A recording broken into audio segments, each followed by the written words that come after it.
Halo teman-teman, bertemu lagi dengan saya Wisnu Nugroho di acara podcast CIO Insight.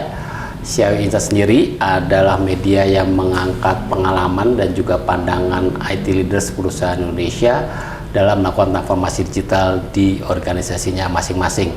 Konten seperti itu kami harapkan dapat membantu teman-teman semua, dapat menginspirasi teman-teman semua dalam mendorong transformasi digital di organisasi teman-teman masing-masing. Nah, di podcast kali ini kita akan berbincang dengan Pak Setiaji, staf ahli Menteri Bidang Teknologi Kesehatan dari Kementerian Kesehatan Republik Indonesia.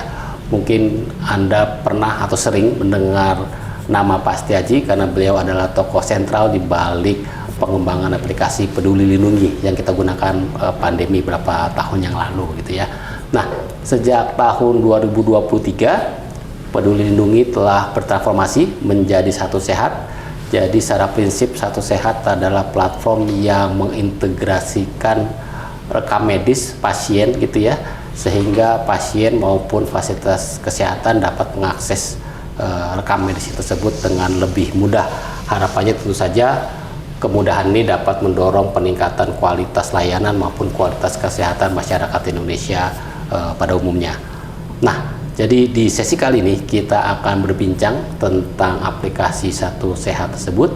Kita juga akan berbincang tentang inovasi berbasis digital yang telah dan akan dilakukan oleh Kementerian Kesehatan.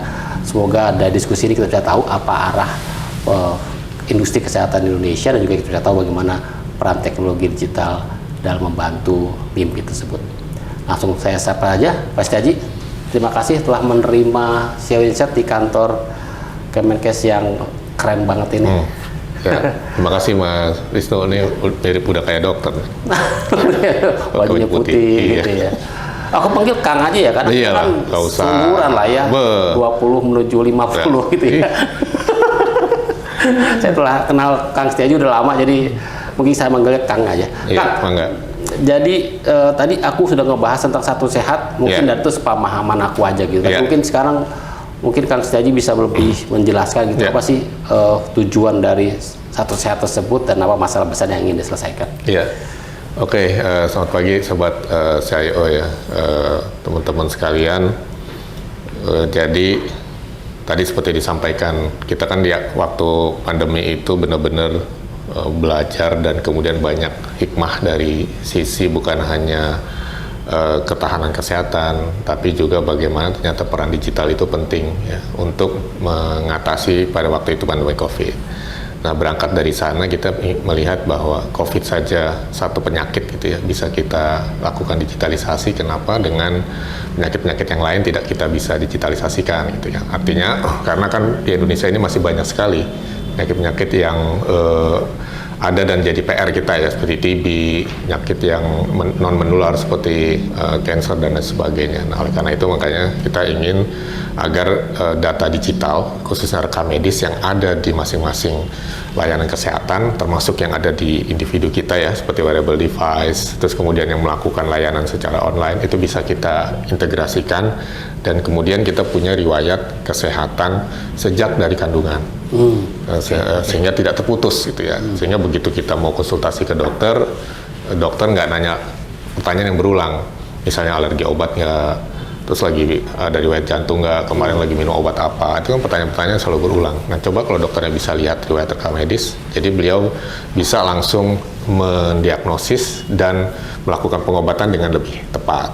Nah, itu yang kita sebut akhirnya kita mendapatkan satu namanya itu bukan dari kami, tapi dari masyarakat kita lombakan dan kemudian kita pilih Satu Sehat.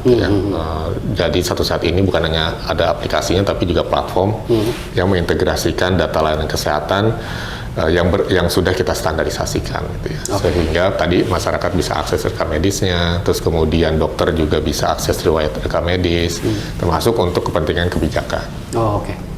Oke, berarti kalau misalnya saya selama ini langganan di sebuah rumah sakit A gitu, ketika saya misalnya mau rujukan ke rumah sakit B atau pindah rumah sakit, itu saya tinggal menunjukkan rekam medis yang ada di Satu Sehat. Kira-kira konsep ya, jadi sebenarnya ini luas ya, cukup luas tadi, termasuk juga tadi yang berbasis rujukan, sehingga dokter yang ada di rumah sakit lain yang berbeda gitu ya, yang tidak satu grup bisa baca riwayat rekam medis si pasien tersebut gitu ya, tanpa perlu harus bawa lagi dokumen gitu ya.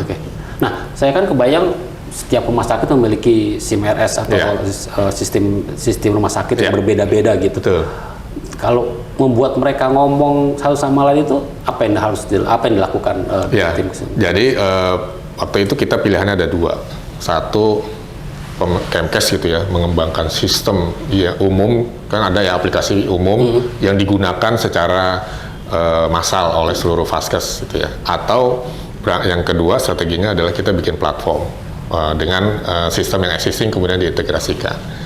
Nah, kalau yang pertama tentunya banyak sekali sisi yang harus kita pikirkan. Pertama, kan harus merubah ya. Dokter merubah cara nginputnya, kemudian bisnis prosesnya juga masing-masing rumah sakit berbeda, dan kemudian juga harus dilatih kembali gitu ya. Tentunya itu butuh waktu yang cukup panjang ya untuk melakukan pengembangan sistem dan kemudian menggunakan secara sama sistem yang sama dengan 3.200 rumah sakit. Belum lagi puskesmas 10.000, klinik 28.000 dan lain sebagainya. Nah, akhirnya kita masuk dengan strategi yang kedua yang lebih efektif dan kemudian memberdayakan ekosistem yang ada, yaitu dengan mengembangkan platform Satu Sehat, di mana di dalamnya ada standar untuk interoperability. Mirip lah kalau kita lagi ngobrol, kalau saya pakai bahasa yang bukan bahasa Indonesia itu ya, atau bahasa yang lain, bahasa kalbu misalnya, nah nggak nyambung kan. Nah, ini dengan sistem juga sama, kita standarkan dan kemudian kata-katanya juga disamakan, ada standar klinis, standar obat-obatan dan sebagainya. Dan kemudian vaskes bisa mengembangkan sistemnya secara mandiri gitu ya, atau dia bisa bekerja sama dengan startup yang ada. Sehingga dengan adanya program demikian, kita memberdayakan startup ataupun lokal partner untuk mengembangkan sistem dan membantu Kemenkes. Oh gitu. Berarti memang ada standarnya dari Kemenkes, kemudian yang tiap rumah sakit tinggal mengikuti standar tersebut sehingga nanti bisa saling ngobrol. Betul, bisa saling ngobrol. Oh, oke. Kalau saya bahasa istri gitu ya gampang. Oh, ngambil aqua gitu. Bahasa isyarat udah bisa ya. Nggak usah pakai ngomong gitu kalau bahasa istri. Tapi kira-kira seperti itu Pak ya. Jadi kalau saya punya rumah sakit, saya punya SIM RS sendiri, saya tinggal integrasikan mengikuti dengan standar tersebut gitu. Oke, saat ini sudah berapa banyak rumah sakit yang bisa masuk ke platform ini? Ya, kalau yang khusus ke rumah sakit dari 3.200 itu sudah 92% yang masuk, dan ini kebalik ya, dulu 5 tahun yang lalu hanya 20% rumah sakit yang digital. Ya, sekarang 92% sudah digital. Dan kemudian sudah integrasi dengan Satu Sehat. Ini baru dari sisi rumah sakit. Puskesmas itu 94%. Kemudian klinik ya kurang lebih 60% gitu ya. Dan yang masih sedang kita kejar terus adalah praktek mandiri. Praktek mandiri itu masih kurang lebih 30%. Oh gitu. Berarti udah tinggi sekali ya. Jadi totali dari 60.000 itu kurang lebih yang sudah terdaftar 53.000, yang sudah kita kasih API itu 40-an ribu, dan yang sudah kirim data 39 ribuan. Oke. Nah, kalau dari sisi pasien sendiri, mereka cukup download aplikasi Satu Sehat tersebut, kemudian apa yang harus mereka lakukan? Ya, jadi ada dua hal ya yang bisa dilakukan selain tentunya sebenarnya sih dulu tanpa perlu mendownload udah tiba-tiba berubah kan jadi Satu Sehat ya. Tapi sekarang kan ada update-nya, jadi di-update. Kemudian untuk yang sekarang kan ada cek kesehatan gratis. Ya kalau teman-teman lagi ulang tahun dan kemudian nanti bisa datang ke vaskes untuk melakukan cek kesehatan gratis. Nah, itu tidak perlu melakukan verifikasi ke vaskes gitu ya. Tinggal login aja menggunakan email ataupun nomor teleponnya. Nah, kemudian nanti bisa daftar. Nah, kemudian satu lagi ini untuk yang lebih pribadi datanya, yaitu rekam medis. Ini harus dilakukan KYC, artinya datang ke vaskes kemudian diverifikasi oleh petugasnya memastikan Anda penggunanya. Atau cara lain, kalau punya identitas kependudukan digital bisa login pakai IKD tanpa perlu datang ke vaskes.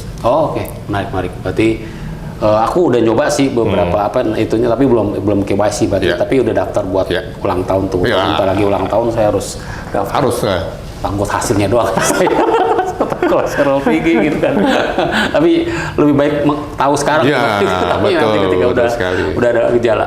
Tapi kita balik ke si teknologinya. Gimana sebenarnya, apa sebenarnya tantangan utama, tantangan besar, paling besar gitu untuk mengintegrasikan?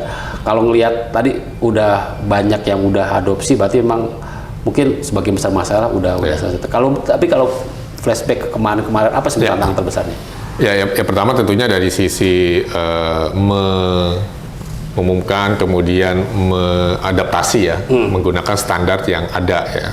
Tentunya pada waktu di awal-awal kita fokusnya di Pulau Jawa dulu, waktu tahun 2022 ya, untuk mulai istilahnya mensosialisasikan dan kemudian mengenalkan lah. Ini ada standar untuk integrasi namanya FHIR ya, Vessel Interoperability Resource. Nah, ini internasional standar yang sudah diadopsi di negara-negara lain. Okay. Kemudian mulai juga masing-masing Vaskes secara secara kontinu menggunakan standar dari Kemenkes, melakukan mapping lah. Karena kan di sana kode obatnya X, sini kode obatnya Y gitu ya, nggak ketemu kan. Makanya mereka harus menggunakan mapping dari kita. Nah, berikutnya lagi tentunya dari sisi internet akses ya. Seperti misalnya di Puskesmas itu ada dari 10.200 kurang lebih 700 nggak ada internet aksesnya. Nah, itu juga tantangan. Nah, berikutnya baru terkait dengan SDM ya. SDM banyak sekali kan tenaga-tenaga medis yang tidak beralih gitu ya. Mau beralih agak sulit ke arah yang digital, lebih senang menulis kertas gitu ya. Nah, itu juga tantangan di awal-awal bagaimana kita memastikan semua bisa integrasi dan mendigitalkan data layanan rekam medis lain. Dan dari tantangan-tantangan itu gimana strateginya supaya ya beberapa hal tentunya ya ini beruntungnya kita punya ekosistem cukup bagus ya. Asosiasi, kalau di tenaga IT itu ada namanya asosiasi perkumpulan tenaga IT rumah sakit gitu ya. Terus kemudian ada juga asosiasi rumah sakit daerah dan sebagainya. Itu kita gandeng ya untuk sebagai jembatan kita. Kan nggak mungkin Kemenkes langsung ya. Makanya mereka jadi jembatan untuk mensosialisasikan, dan kemudian ada juga yang melakukan pendampingan. Di satu sisi kita juga punya Dinkes provinsi, itu juga kita gandeng untuk memperluas penyebaran tadi. Nah, yang berikutnya lagi dari sisi sistem aplikasi, kita sebenarnya juga menyiapkan sistem yang free juga. Jadi ada pilihan. Kalau mereka nggak mau menggunakan sistem yang bayar, nih ada sistem yang gratis gitu ya. Kalau mereka mau ngembangin sendiri ya berarti mengelola secara mandiri. Nah, kemudian yang berikutnya lagi, satu lagi hal tantangan berikutnya juga yang paling concern adalah security tentunya, keamanan dan perlindungan data pribadi. Nah, yang berikutnya lagi dari sisi infrastruktur, sekarang kan sudah ada internet satelit ya, yang harganya juga lumayan cukup bersaing. Nah, itu juga kita punya program untuk melakukan khususnya di daerah-daerah yang tidak ada fiber optiknya dengan menggunakan satelit. Dari sisi SDM tentunya kita kerjasama juga dengan direksi rumah sakit untuk memaksa seluruh dokter menggunakan digital gitu ya, dengan berbagai aturan dan regulasi. Nah, tadi Pak Setiaji juga menyebutkan soal keamanan data menjadi tantangan tersendiri. Sekarang mungkin langkah apa yang dilakukan dan sebenarnya bagaimana kalau misalnya kalau kita bicara soal keamanan data kan ada dari ujung ke ujung ya, dari mereka rumah sakit yang juga aman, kemudian di platform juga aman. Itu bagaimana menjaga supaya secara end-to-end tuh, secara seluruh supply chain-nya itu aman? Ya, jadi masalah keamanan ini adalah kita sebut nama share responsibility, tanggung jawab bersama. Gitu ya, tanggung jawab bersama itu artinya bukan hanya pihak Kemenkes, tetapi juga si produser datanya, seperti Vaskes termasuk pengguna misalnya masyarakat. Nah, kalau dari sisi Kemenkes yang kita lakukan tentunya kita memastikan dulu tempat untuk menampung data-data tadi aman ya, kita akses oleh BSSN. Nah, kedua, tentunya dari sisi tata kelola ada ISO, kita udah punya 2 ISO, 27001 dan 27799 khusus Health Information Security. Dan kemudian juga tentunya dari sisi aplikasi dan lain sebagainya. Nah, yang berikutnya dari sisi Vaskes, kita juga sebenarnya punya panduan minimal gitu ya untuk bagaimana Vaskes memiliki sistem keamanan yang baik gitu ya. Dan satu lagi kita juga akan meluncing CISET sektoral karena kami adalah penanggung jawab informasi vital.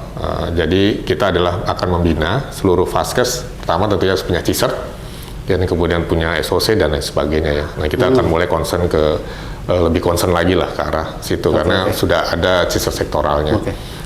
Berarti Satu Sehat tadi udah integrasinya udah almost done lah ya, hampir sebagian besar sudah masuk, tinggal ngejar tadi klinik-klinik pribadi tadi. Ke depan berarti seperti itu kali ya, Ya. untuk meningkatkan keamanan data dari yang Betul, betul. Dan satu lagi kita juga sedang mengintegrasikan data genomik. Ya. Karena pengobatan ke depan itu trennya ke arah personalized medicine.